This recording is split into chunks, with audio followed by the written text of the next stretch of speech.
তেলের পিঠা, মালপোয়া বা পোয়া পিঠা রেসিপি যে নামেই জানেন আপনারা অবশ্যই বাড়িতে তৈরি করে দেখবেন পারফেক্টভাবে। কিন্তু সঠিক মাপ সহ ফুল রেসিপি চ্যানেল আছে, গিয়ে দেখে নিতে পারেন।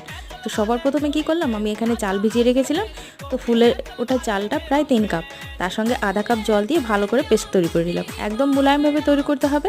আর তার সাথে সেই একই কাপের মাপের দিয়ে দিলাম ময়দা, দিয়ে দেবো 1.5 কাপ গুড়। আপনারা চাইলে গুড়ের পরিবর্তে চিনিও ব্যবহার করতে পারেন। এবার খুব ভালো করে একটু গোল হাতা দিয়ে ভালো করে মিশিয়ে নিলাম। মিশিয়ে নেওয়ার পর মনে হচ্ছিল গাঢ় আছে, তাই আরও আধা কাপ এখানে জল অ্যাড করে দিয়েছি। উষ্ণ গরম জল দিলে ভালো হয়।